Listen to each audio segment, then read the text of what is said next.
So now we are going to do virtual memory in your memory unit, right? So virtual memory का मतलब क्या है? As we know, the keyword virtual means something जो कि है but actually में नहीं है. मतलब we can feel it's present but it's actually not there. इसमें बहुत सारी चीजें आ जाती हैं, जैसे virtual reality आपने देखा है ना? Simulations होती हैं, तो उसमें वो चीज actually में होती नहीं है, लेकिन we can feel, we can experience. Similar way यहाँ पर वर्चुअल मेमोरी का मतलब क्या है कि you can feel and experience कि आपके पास बहुत बड़ी रैम है, जितनी मर्जी एप्स आप खोलते रहो and they all can work simultaneously, but actually में वो सारी की सारी एप्स जो हैं वो आपकी रैम में होती नहीं है। ठीक है, तो हम ये कहते हैं ना कि 4 GB रैम है, 8 GB रैम है, लेकिन आप जो एप्लीकेशंस खोलते हो, अगर आप उनका साइज गिनने बैठो तो वो आपकी रैम के साइज से भी कहीं ज्यादा हो जाएगा। और वो कैसे हो पाता है? उतनी तो हमारे पास जगह ही नहीं होती रैम में जितनी हमने एप्स खोली होती हैं। तो वो पॉसिबल होता है because of the concept of virtual memory. तो इसका मेन कंसेप्ट ये है कि कोई भी एप्लीकेशन हो, कोई भी प्रोग्राम हो, वो पूरा का पूरा रैम में लाने की जरूरत नहीं होती है। कभी भी कोई भी एप्लीकेशन का कुछ पोर्शन ही सीपीयू एक्सेस कर रहा होता है। It's not accessing the whole code at once. तो कुछ पार्ट ही यूज हो रहा होता है, तो जो पार्ट यूज हो रहा होता है सिर्फ उसको रैम में लेके आओ, बाकी को लाने की जरूरत नहीं है। ठीक है, so portions of programs or data are brought into main memory as they are needed by CPU. That is the main key जिसके बेसिस पे हम इस चीज को derive करते हैं. So virtual memory is a concept used in some large computer systems that permit the user to construct programs as though a large memory space were available, equal to the totality of auxiliary memory. तो आप जितनी आपकी hard disk है, tape है, सबकी memory को total कर लो, उतना हम रैम में डेटा रखना शो करते हैं कि हम रख सकते हैं, पर एक्चुअली में रैम उतनी नहीं है। पर हम हार्ड डिस्क जितने स्पेस को रैम एज्यूम कर सकते हैं because of the virtual memory concept. Each address that is referenced by the CPU goes through an address mapping from the so-called virtual address to a physical address in the main memory. तो जो आपका CPU address generate करेगा वो generate करेगा as per a very big RAM. ठीक है, तो उसके लिए तो क्या है, बहुत बड़ी रैम है, वो उसके हिसाब से एड्रेस जनरेट करेगा। उसको हम मैप करेंगे किसके बेसिस पे? फिजिकल एड्रेस पे। जैसे आपने देखा था जब हमने मैपिंग करी थी कैश मेमोरी में, है ना? तो उसमें क्या था कि जो रैम का एड्रेस था वो हमारा 15 बिट्स का था, जबकि कैश का जो एड्रेस था वो सिर्फ 9 बिट्स का था। तो आपको उस 15 बिट के एड्रेस को 9 बिट्स के एड्रेस में मैप करना था। वैसे ही यहाँ पे हमारी हार्ड डिस्क बड़ी होगी और रैम हमारी छोटी होगी, तो वो जो हार्ड डिस्क का एड्रेस आया है, जैसे हम वर्चुअल एड्रेस कह रहे हैं, उसको हमें रैम में वो एक्चुअली कहाँ पर स्टोर्ड है उस एड्रेस में मैप करना होगा। So virtual memory is used to give programmers the illusion that they have a very large memory at their disposal.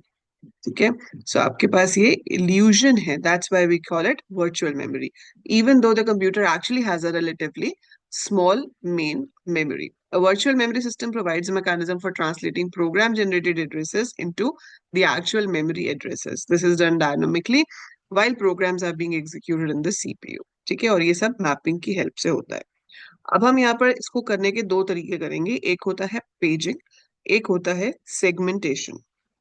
Paging में आपका एक पूरा जो प्रोग्राम है वो इक्वल साइज के पार्ट्स में डिवाइड किया जाता है, जबकि सेगमेंटेशन में जो प्रोग्राम है वो लॉजिकल यूनिट्स में डिवाइड किया जाता है। जैसे मान लो सी प्लस प्लस का प्रोग्राम हो गया, तो एक क्लास है, क्लास के अंदर जितने भी फंक्शन है हर फंक्शन की एक अलग यूनिट बन गई। या एक बहुत बड़ा प्रोजेक्ट है जिसमें बहुत सारी क्लासेस हैं, तो हर क्लास एक अलग फंक्शनल यूनिट बन गई। तो जिस क्लास की जरूरत होगी सिर्फ उसी को मेमोरी में लाएंगे, बाकी को नहीं लेकर आएंगे। So that kind of division is done. So before we do that division, ये कुछ टर्म्स हैं जो आपको पता होनी चाहिए, जैसे कि address space and memory space. Address space क्या है? जो हम एज्यूम कर रहे हैं, जो हमारे पास है। ठीक है, so an address used by a programmer will be called a virtual address and the set of such addresses is called the address space. लेकिन जो मेमोरी में एक्चुअल एड्रेस है वो आपका जो होगा वो एक फिजिकल एड्रेस होगा which will be there in the memory. Thus the address space is the set of all addresses generated and actual address में हमें उसको कन्वर्ट करना पड़ेगा। अब जो यहाँ पर एग्जाम्पल लिया जा रहा है इसमें हम क्या कर रहे हैं? As an illustration consider a computer with a main memory capacity of 32K words. तो आपके पास रैम में एक्चुअल में 32K वर्ड्स की जगह है। तो फिर 32 का ये हमने डिस्कस किया था, 32 का मतलब क्या हो गया? 2 raised to the power 15। तो 15 बिट का एड्रेस आपको एक्चुअली में रैम में चाहिए to identify a particular location. Now suppose that the computer has available auxiliary memory of storing 2 raised to the power 20, that is 1024K. सो आपका जो यहाँ पर वर्चुअल एड्रेस है वो 20 बिट्स का जनरेट होगा, और जो फिजिकल एड्रेस है, मतलब जहां पर एक्चुअली में डेटा स्टोर्ड है, वो 15 बिट का है, क्योंकि हम एज्यूम कर रहे हैं कि हमारे पास 1024 किलोबाइट्स अवेलेबल है, जबकि असली में हमारे पास सिर्फ 32 किलोबाइट ही अवेलेबल है. We don't have 1024 kilobytes, we have only 32 kilobytes, पर हम एज्यूम कर रहे हैं कि हमारे पास 1024 किलोबाइट्स का स्पेस है. अब इसकी मैपिंग कैसे होगी वो हम यहाँ पे देखेंगे. So in a multi program computer system, programs and data are transfer to and from auxiliary memory and main memory based on demand imposed by the CPU. तो जब जब सीपीयू को जरूरत पड़ेगी वो चीज मेमोरी में लेके आई जाएगी, और जब उसकी जरूरत नहीं है तो वो रैम में नहीं रहेगी, वो ऑक्सिलरी मेमोरी में रहेगी. In a virtual memory system, programmers are told that they have the total address space at their disposal. तो प्रोग्रामर को इससे मतलब नहीं है कैसे हो रहा है, उसको सिर्फ इतना पता है कि मेरे पास 1024 के अवेलेबल है, जबकि असली में सिस्टम के पास सिर्फ 32 के अवेलेबल है. Moreover, the address field of the instruction code has a sufficient number of bits to specify the virtual address. तो जो हमने पढ़ा था इंस्ट्रक्शन रजिस्टर होता है, उसके अंदर आपके पास एड्रेस बिट होती हैं, तो वो भी उसके अकॉर्डिंगली होती हैं जो वर्चुअल एड्रेस होता है, and then they are converted to RAM. ठीक है, सो ये सिर्फ एक दिखाने के लिए कि ऑक्सिलरी मेमोरी में से हम प्रोग्राम डेटा यहाँ पर रीड करके ला सकते हैं, जो भी अभी हमें चाहिए होता है. अब ये डायग्राम इंपॉर्टेंट है, this is what you have to make, and you have to make when they ask you about virtual memory. कि पहले एक वर्चुअल एड्रेस जनरेट होता है प्रोग्राम की हेल्प से, तो प्रोग्राम आपको जो देगा वो देगा एक वर्चुअल एड्रेस, वो एक वर्चुअल एड्रेस रजिस्टर में जाएगा. फिर उसके आगे एक मेमोरी मैपिंग टेबल होगा जो कि कुछ कुछ कुछ कुछ काम करेगा, और उस कुछ कुछ काम के बदले में हमें एक वर्चुअल एड्रेस मिलेगा. फिर वो वर्चुअल एड्रेस जाएगा आपके एड्रेस रजिस्टर में, और वहां से डायरेक्टली मेन मेमोरी में से वो वैल्यू एक्सेस होगी और सीपीयू को प्रोवाइड की जाएगी. तो सीपीयू ने भेजा एक वर्चुअल एड्रेस, वो वर्चुअल एड्रेस 20 बिट्स का था. यहाँ पे कुछ मैपिंग की जरूरत है जिससे वो 20 बिट का एड्रेस 15 बिट में कन्वर्ट होगा, और फिर उस 15 बिट से रैम में से डेटा उठाया जाएगा जो कि आगे सीपीयू को वापस दिया जाएगा. सो ये मैपिंग क्या है ये हमें पढ़नी है. ठीक है, तो पहले तो ये कंसेप्ट समझ में आना चाहिए कि मैपिंग क्यों चाहिए. तो मैपिंग क्यों चाहिए, क्योंकि जो एड्रेस जनरेट हो रहा है वो एक बहुत बड़ी मेमोरी के हिसाब से जनरेट हो रहा है, जबकि हमारे पास असलियत में उतनी मेमोरी नहीं है. हमने उसमें से जिस पार्ट को फेच करना है वो मेन मेमोरी में हमने रखा हुआ है, बट वो 20 बिट्स का एड्रेस आपको 15 बिट्स में कन्वर्ट करना है, and for that you need a mapping. अब वो मैपिंग कैसे होती है, that is the next step which you have to study. तो पहला हम टेक्निक करेंगे पेजिंग. अब पेज क्या होता है, पेज होता है a fixed size of block. तो आपकी मेमोरी को और आपके प्रोग्राम को दोनों को फिक्स साइज ऑफ ब्लॉक्स में डिवाइड किया जाता है. ठीक है, सो हर पेज में सेम नंबर ऑफ वर्ड्स होंगे.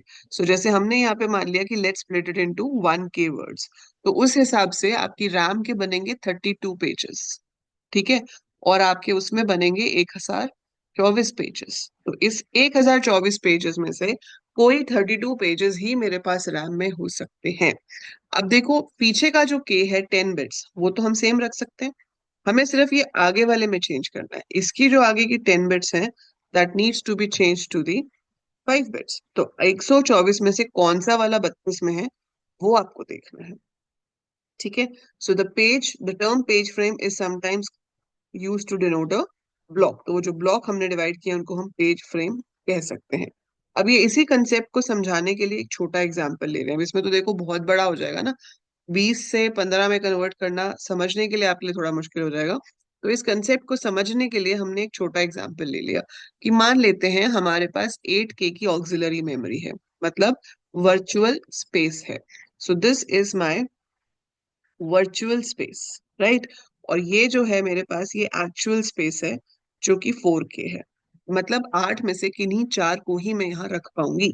तो जो के दोनों में सेम है वो तो 10 बिट्स पीछे की सेम हो जाएंगे. अब मुझे मैपिंग चाहिए जो कि इस 8 में से किसी एक पेज को इन 4 में से किसी एक पे मैप कर सके. 8 कैसे आता है, 2 raised to the power 3.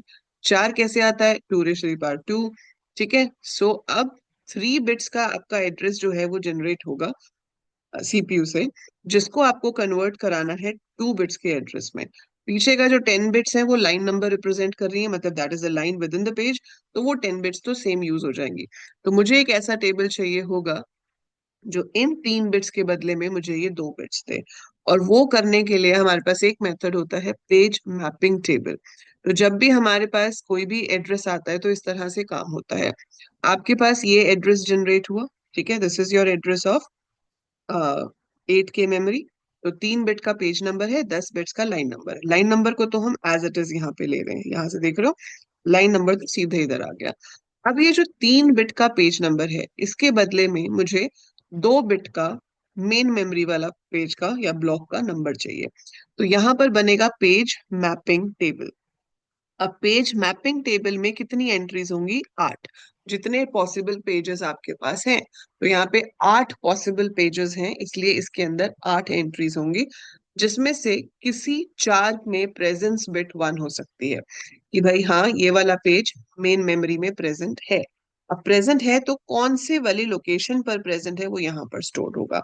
सो जहाँ 0 है मतलब वो प्रेजेंट ही नहीं है, अगर 1 है मतलब वो प्रेजेंट है, लेकिन वो प्रेजेंट कौन से वाले ब्लॉक में है उसका नंबर यहाँ पर स्टोर्ड होगा। अब जैसे ये 101 आया, तो आप यहाँ से जहां पे देखोगे 101 पे, 101 पे प्रेजेंट बिट देखी 1 है, हाँ ठीक है, तो इसमें से वो निकालेगा 01 और उसको इधर ले आएगा।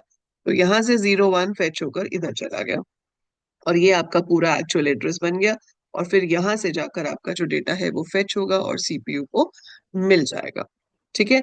अगर बाय चांस जो नंबर यहाँ पर होता उसकी प्रेजेंस बिट 0 होती, तो उसे हम पेज फॉल्ट कहते कि भाई जिस पेज को हमें ढूंढना था वो पेज तो रैम में है ही नहीं। ठीक है, that is called a page fault.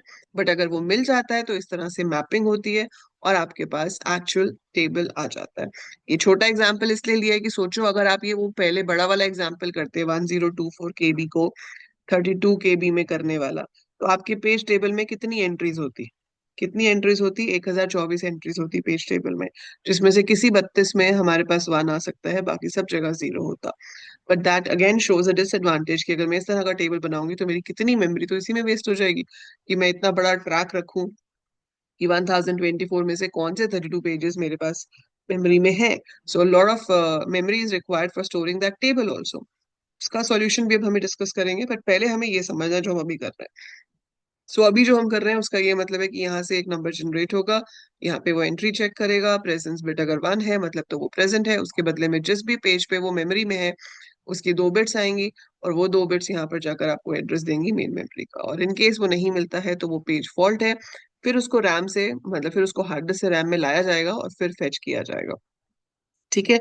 लेकिन अभी हमने देखा कि इसकी बहुत बड़ी ड्रॉबैक है, क्योंकि ये इतना सारा जो है हमें मेंटेन करना पड़ेगा, तो यहाँ पे भी एसोसिएटिव मेमोरी बहुत हेल्पफुल है। So associative memory is helpful over here. यहाँ पर भी हम एसोसिएटिव मेमोरी पेज टेबल बना सकते हैं। इसमें क्या होगा कि आप जो पेज टेबल है उसको एक एज एन एसोसिएटिव मेमोरी बनाओगे, जिसके अंदर कंटेंट में क्या स्टोर होगा? फिजिकल एड्रेस का पेज नंबर और सॉरी वर्चुअल एड्रेस का पेज नंबर और फिजिकल एड्रेस का। तो पहला जो ये है जो हम स्पेसिफाई करेंगे दैट इज वर्चुअल एड्रेस वाला पेज नंबर, और यहाँ से जो हमें मिलेगा वो होगा फिजिकल एड्रेस वाला पेज नंबर। तो इसमें एंट्रीज मैक्सिमम कितनी होंगी? जितने फिजिकल पेजेस होंगे, तो आपके पास 32 मैक्सिमम एंट्रीज होंगी इन दी अबव एग्जाम्पल। और जो अभी हमने किया 8 से 4 वाला, उसके इसमें तो सिर्फ 4 ही एंट्रीज होंगी। तो ये ऊपर वाले को ही दिखाया हुआ है इन्होंने कि अगर 4 ही एंट्रीज होंगी तो यहाँ पर आ गए पेज नंबर्स जो जो प्रेजेंट है, वो रैम में किस ब्लॉक में प्रेजेंट है उन ब्लॉक के नंबर्स यहाँ पर आ गए। ठीक है, so we get the page numbers here and we get the block numbers here. तो एसोसिएटिव मेमोरी में सर्च होगा और फटाफट से हमें यहाँ से मिल जाएगा कि रैम का ब्लॉक नंबर कौन सा है, और ये line number as it is पीछे अटैच होता है। तो we will be getting that. तो ये एड्रेस मैपिंग जो है ये फास्ट भी होगी, मेमोरी भी सेव करेगी rather than the mapping of the above style. Correct? Yes Kashish. Ma'am मुझे एक डाउट था कि वो जो ऊपर प्रेजेंस बिट आपने कहा कि सिर्फ 4 ही 1 होगी। मैम ऐसा हम्म। क्यों? 5 भी हो सकती हैं, 6 भी हो सकती नहीं हैं। हो सकती ना, आपकी मेन मेमोरी में 4 ब्लॉक ही हो सकते हैं ना। तो मैम आपकी मेन मेमोरी प्रेजेंस। का साइज कितना है? 4K। ठीक है। सो जब रैम का साइज ही 4K है मतलब आप कोई 4 पेजेस एक टाइम पे रख सकते हो मेमोरी में। तो प्रेजेंस का मतलब है कि रैम में कौन सा वाला पेज प्रेजेंट है। तो अगर मेरे पास ये 4 पेज प्रेजेंट हैं, अब मुझे इस पेज को रेफर किया मैंने, ये पेज तो प्रेजेंट ही नहीं है, तो पेज फॉल्ट हो गया। क्या करना पड़ेगा? आपको इस पेज को रैम में लेके आना पड़ेगा, पर रैम में तो जगह ही नहीं है ना। रैम में तो जगह ही 4 की है, 5वां पेज कहाँ लाओगे आप? Do you have space for 5th page in this? तो मैम फिर क्या, मैम इसमें से कोई एक तो रिप्लेस इसमें से, होके? हाँ एग्जैक्टली इसमें से एक निकालना पड़ेगा, जिसे पेज रिप्लेसमेंट कहते हैं। सो पेज फॉल्ट हुआ क्योंकि जो पेज हमें चाहिए था वो यहाँ मिला नहीं। सो जब वो पेज यहाँ मिला नहीं, वो हो गया पेज फॉल्ट। अब वो, लेकिन पेज तो चाहिए ना, ये थोड़ी कि हम काम छोड़ देंगे, काम तो होगा। उस पेज को लाना पड़ेगा रैम में। अब उस पेज को लाना पड़ेगा, जगह तो है ही नहीं। जगह नहीं है तो ऑलरेडी जो पेजेस हैं उसमें से किसी एक को आपको निकालना पड़ेगा, और उसकी जगह पे नया पेज आएगा। ठीक है। उस चीज को कहते हैं पेज रिप्लेसमेंट। उसके भी एल्गोरिदम्स हैं, जैसे कि हमने उसमें पढ़ा था एसोसिएटिव और कैश में, कि जब निकालते हैं तो या तो आप फिफो के बेसिस पे निकाल सकते हो, फर्स्ट इन फर्स्ट आउट, या फिर आप LRU, that is least recently use, जो बहुत टाइम से यूज नहीं हुआ, उसको निकाल सकते हैं। तो अभी हम एल्गोरिदम्स डिस्कस करेंगे, and that is page replacement. तो वो पेज रिप्लेसमेंट करनी पड़ती है।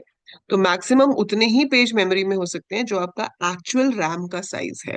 ये तो हमने हार्ड डिस्क का साइज लिया है 8K, लेकिन एक्चुअल रैम है 4K। ऐसे अगर आप ये बड़ा वाला एग्जांपल लेते हो, तो 1024 पेजेस हम लेके चल रहे हैं, पर मेमोरी में इतने नहीं हो सकते।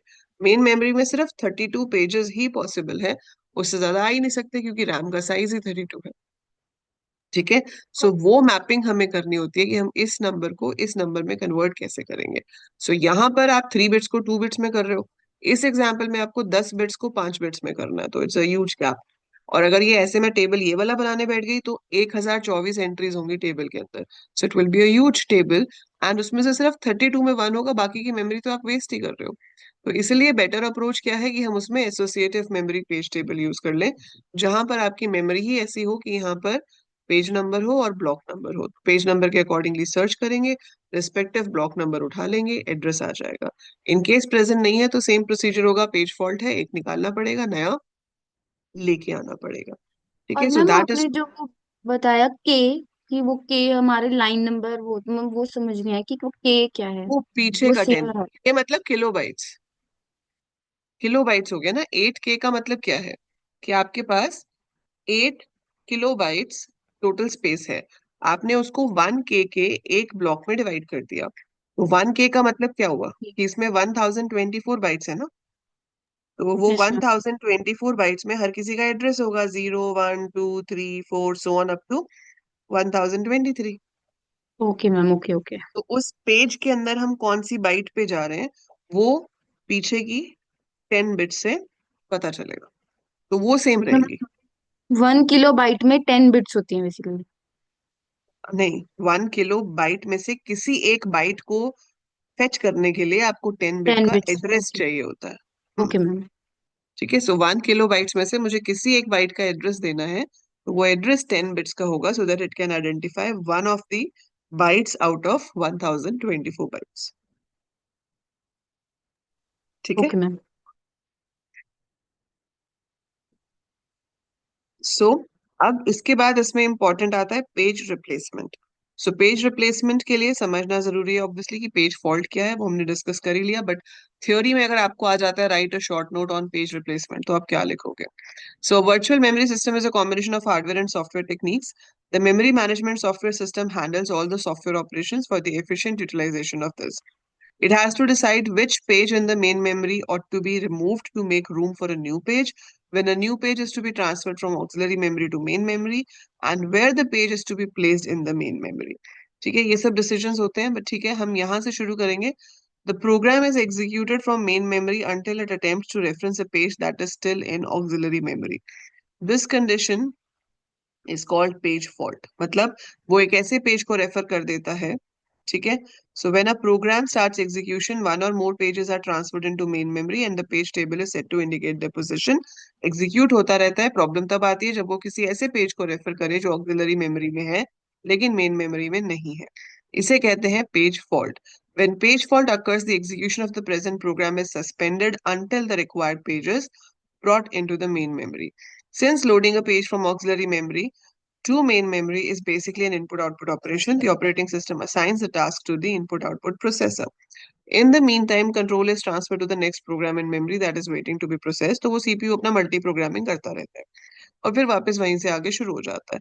बट अब प्रॉब्लम क्या है कि when a page fault occurs in a virtual memory system, it signifies that the page referenced by the CPU is not in the main memory.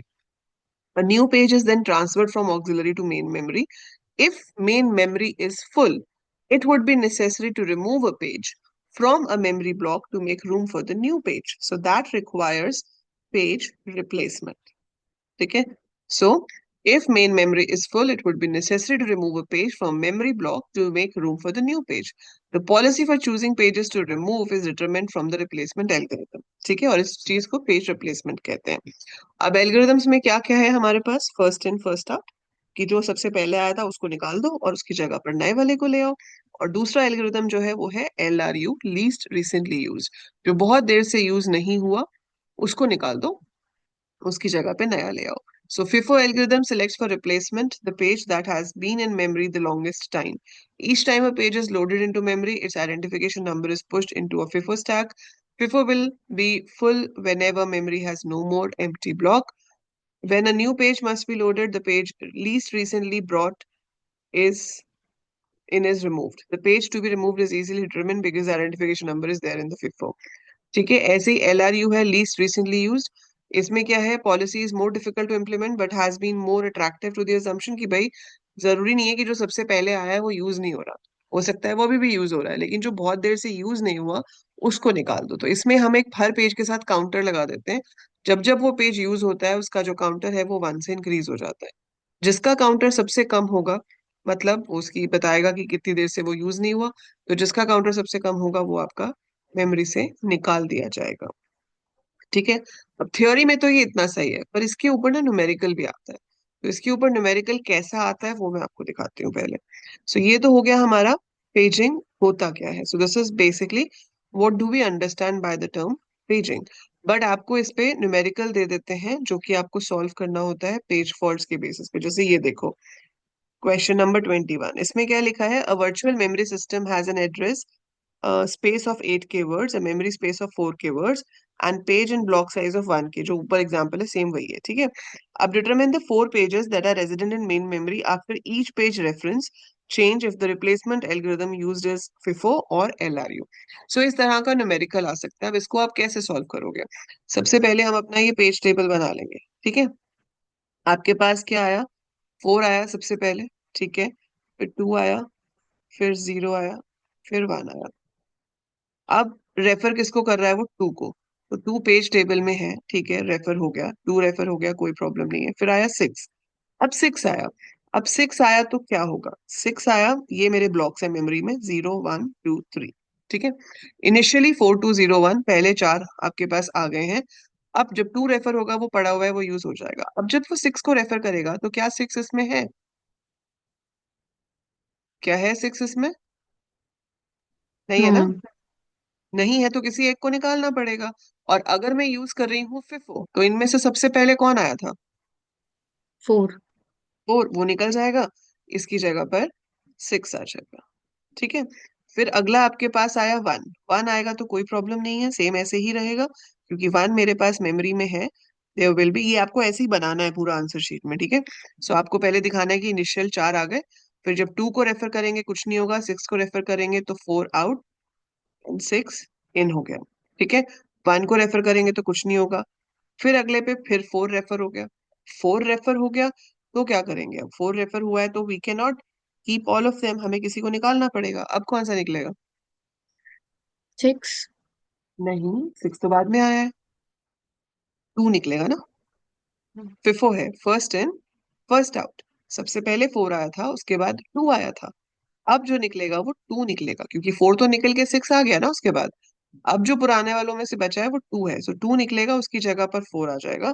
0 और 1 वहीं पे रहेंगे. ठीक है.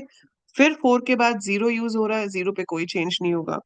फिर 1 यूज हो रहा है, कोई चेंज नहीं होगा. अब फिर 2 आया. 2 तो है ही नहीं मेरे पास. अब वो 2 को रेफर कर रहा है पर 2 नहीं है. अब हमें किसी को निकालना है, तो 6 और 4 तो अभी नए आए हैं, 0 जो है वो आया था पहले, तो 0 आउट हो जाएगा एंड 2 आ जाएगा. ठीक है. हम बट अगर हम LRU को देखें तो जीरो अभी तो हम तो बहुत फिफो से बार। कर रहे हैं ना. अच्छा, अभी हम फिफो से कर रहे हैं. एक एक करके करोगे ना, पहले ए वाला पार्ट करोगे, you have to use only FIFO. जब ये कर लोगे फिर एलआरयू से करोगे। सो मुझे जब लगा टू, दोनों को साथ में इम्प्लीमेंट नहीं नहीं, करना है। साथ में नहीं करना ना, ए फिफो बी एलआरयू। तो फिफो में आपको फर्स्ट इन फर्स्ट आउट से ही सारे करके दिखाने हैं।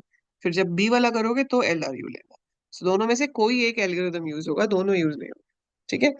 तो अब इसमें जब आपके पास ये टू भी हो गया, अब आया थ्री। जब थ्री आएगा तो मुझे क्या करना पड़ेगा, कौन सा निकलेगा?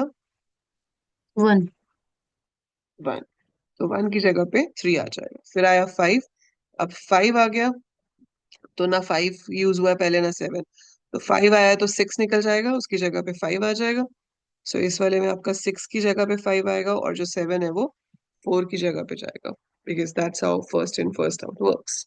तो जो जिस ऑर्डर में आए हैं उस ऑर्डर में आप निकाल के उसकी जगह पर नए वाले को लेके आते जाओगे। और अगर यही चीज आपको एलआरयू के लिए करनी होती, तो आपके पास अगर इनिशियली होता फोर,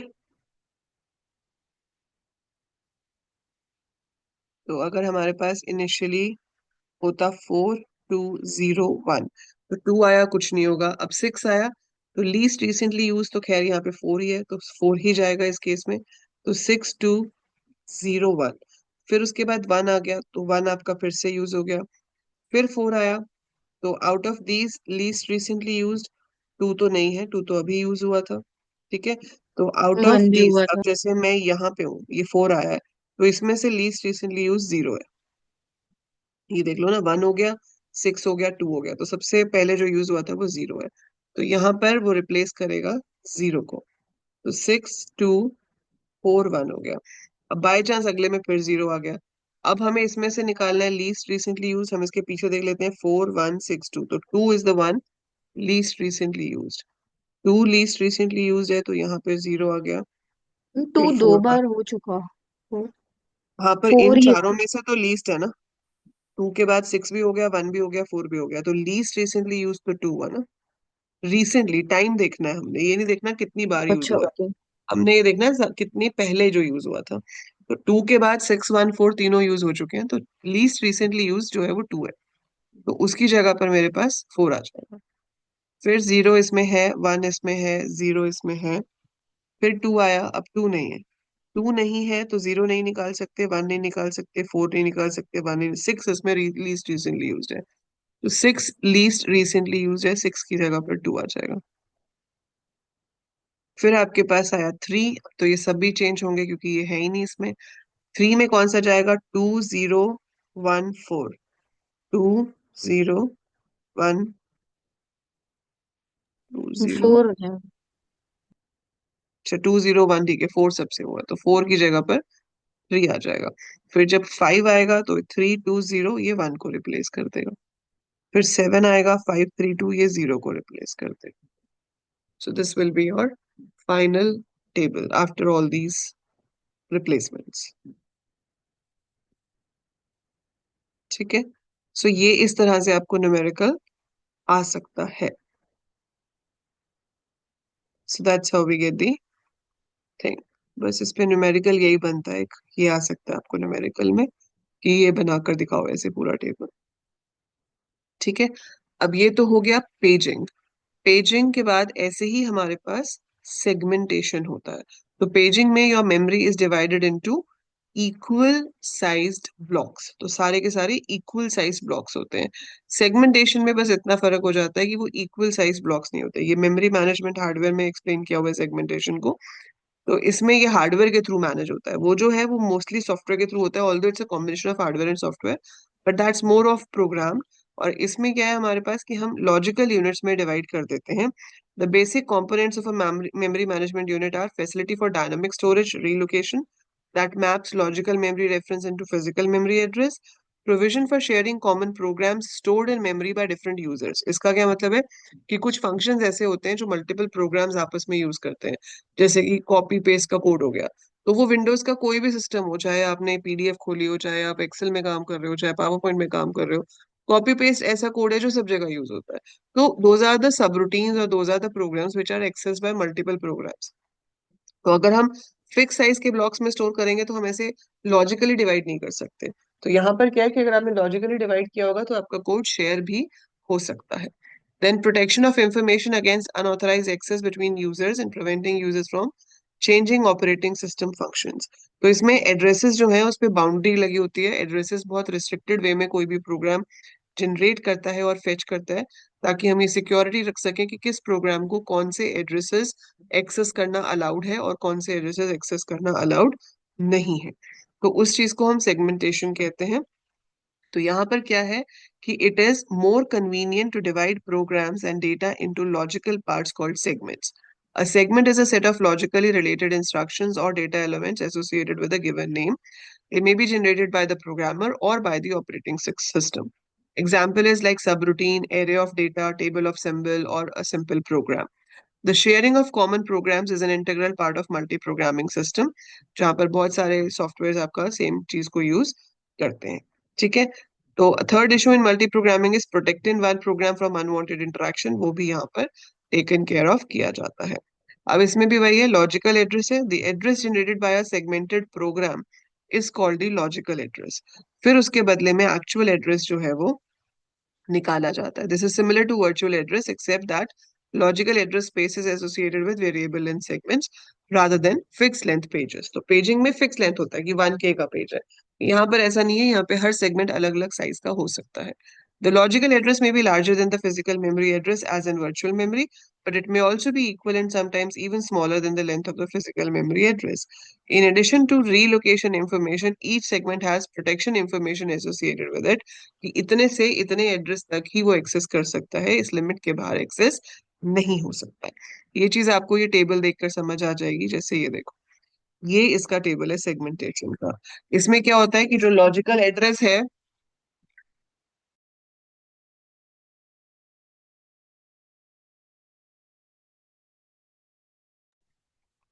इसका जो एड्रेस है इसमें आपके पास सेगमेंट है, पेज है, वर्ड है। ठीक है। सो यहाँ पर अगर हम पेजिंग भी यूज कर रहे हो, हम बिना पेजिंग के भी इसको यूज कर सकते हैं, तो फिर सिर्फ सेगमेंट और वर्ड होता। तो यहाँ सेगमेंट टेबल में एड्रेस जाता है, फिर यहाँ से एड्रेस निकलता है और ये पेज नंबर में ऐड होता है। Page number basically base address होता है कि जिस रेंज में हम सेगमेंट को यूज कर रहे हैं। तो it tells the base address, फिर यहाँ से जो आएगा वो इसमें ऐड होगा, फिर वो पेज टेबल में से आपको ब्लॉक निकाल के देगा और आगे आपका एड्रेस बनेगा। Segmentation is something which is not asked much in the papers. ठीक है, ये इतना ज्यादा एग्जामिनेशन में नहीं पूछा जाता है, बट यस आपसे डिफरेंस जरूर पूछ सकते हैं कि पेजिंग और सेगमेंटेशन में क्या डिफरेंस होता है। ठीक है, तो उसमें सबसे बड़ा डिफरेंस ये है कि जो पेजिंग है वो फिक्स साइज ब्लॉक्स में होती है और जो सेगमेंटेशन है वो वेरिएबल साइज ब्लॉक्स में होती है। यहाँ पे हमारा मेन फोकस होता है कि जो हम पार्ट्स में डिवाइड कर रहे हैं वो लॉजिकल वे में डिवाइड किया जाए, वो मीनिंगफुल वे में डिवाइड किया जाए। हमें पता रहे कि हमने कहाँ से कहाँ तक एक फंक्शन को रेफर करना है, और जैसे वहां पर मैपिंग टेबल होते हैं वैसे यहाँ पे भी मैपिंग टेबल होगा, और उसके अकॉर्डिंगली आपका एड्रेस जनरेट होगा which will be finally converted to the physical address, जिसको हम यूज कर सकते हैं। इसमें भी दो तरीके से हो सकता है, या तो टेबल बना लो मैपिंग टेबल, या फिर यहाँ पर भी हम एसोसिएटिव मेमोरी का यूज कर सकते हैं कि यहाँ पर सेगमेंट हो, पेज हो, और फिर यहाँ से हमें मेमोरी का ब्लॉक डायरेक्टली मिल जाए सर्च करके। So same procedure is there, इसमें भी वही होगा कि अगर आपकी मेमोरी फुल है, you need to get something, so some memory has to be freed up first, तभी नई मेमोरी में हमारे पास आएगा। बट उसके जो मेथड्स हैं वो आपको नहीं करने हैं, आपको सिर्फ पेज रिप्लेसमेंट ही करना है। ठीक है। यहाँ पर हम इसको ट्रांसलेशन लोकासाइड बफर भी है जिसको यूज कर सकते हैं। So the two main mapping जो है इसमें वो वही है जो पहले हम यूज कर रहे थे। In either case a memory reference from the CPU will require three accesses to the memory, one from the segment table, one from the page table, and third from the main memory. This would slow the system significantly when compared to a conventional system that requires only one reference to memory. To avoid the speed penalty, of fast associative memory is used to hold the most recently reference table entries. तो इसमें क्या है कि जो associative mapping के लिए चाहिए थी वो तो है ही, उसके अलावा एक तरह से फास्ट एसोसिएटिव कैश भी हम रख लेते हैं जो सिर्फ उनको स्टोर करता है जो रिसेंटली रेफरेंस टेबल एंट्रीज थी, कि जो बहुत रिसेंटली हमने मतलब जो बार बार हम रेफर कर रहे हैं उनको स्टोर कर लेता है, ताकि नेक्स्ट टाइम अगर वो रेफर हो तो वहां से डायरेक्ट ही ब्लॉक एड्रेस फेच कर लिया जाए। The first time a given block is referenced, its value together with the corresponding segment and page number are entered into the associative memory as shown in figure above. ठीक है। सो ये जो associative memory वाला दिखाया हुआ है उसमें, thus the mapping process is first attempted by associative search with the given segment and page number. If it succeeds, the mapping delay is only that of the associative memory. अगर नहीं होता है फिर वो जाकर दूसरे में ढूंढता है, और वहां पे भी नहीं मिलता है तो फिर उसको मेमोरी से लोड किया जाता है। तो ये एसोसिएटिव मेमोरी वाले टेबल को कहा जाता है ट्रांसलेशन लुक असाइड बफर। ठीक है, इस पे न्यूमेरिकल कभी आया नहीं है, आप पीवाईक्यूज भी देखोगे तो, बट अगर इसका न्यूमेरिकल हम देखें तो यहाँ पर उसने लिया है लॉजिकल एड्रेस जो है वो 16 सेगमेंट्स हैं, 256 पेजेस ईच। ठीक है, each page has further 256 words, मतलब मेरे पास 16 सब रूटीन है, हर सब रूटीन के अंदर फर्दर 256 पेजेस हैं, और उन 256 पेजेस के अंदर फर्दर 256 वर्ड्स हैं। ठीक है, तो 4 बिट आपको चाहिए होंगे सेगमेंट को आइडेंटिफाई करने के लिए, क्योंकि 16 सेगमेंट्स हैं, तो 2 4 is 16, so 4 bits are use to identify the segment number. उस सेगमेंट के अंदर 256 पेजेस हैं, तो 8 बिट्स चाहिए होंगी to identify 1 page in 1 segment, और उसके अंदर एक वर्ड को रेफर करने के लिए फिर से हमें 8 बिट्स चाहिए होंगी। और जो आपका मेन मेमोरी का ब्लॉक होगा वो 12 बिट्स का होगा। ठीक है, जो हम एड्रेस यहाँ से जनरेट कराएंगे। So that is segmentation, and you don't have to go into too much of detail of this, but segmentation is basically this. ठीक है, तो अभी हम इसके PYQs डिस्कस करेंगे मेमोरी के, जिसमें आप सीखोगे कि इसको किस तरह से यूज करना है, कहाँ कहाँ पे किस किस तरह के क्वेश्चंस आपसे वर्चुअल मेमोरी के बेसिस पे पूछे जा सकते हैं। ठीक है, सो इसमें ज्यादातर क्वेश्चन आता है कि पेज मैपिंग एक्सप्लेन करो, या पेज रिप्लेसमेंट पे न्यूमेरिकल आ जाता है, या आ जाता है कि पेज रिप्लेसमेंट एक्सप्लेन करो, या फिर difference between paging and segmentation पूछा जा सकता है। So this is all about virtual memory which you have to do from your chapter number 12। तो हम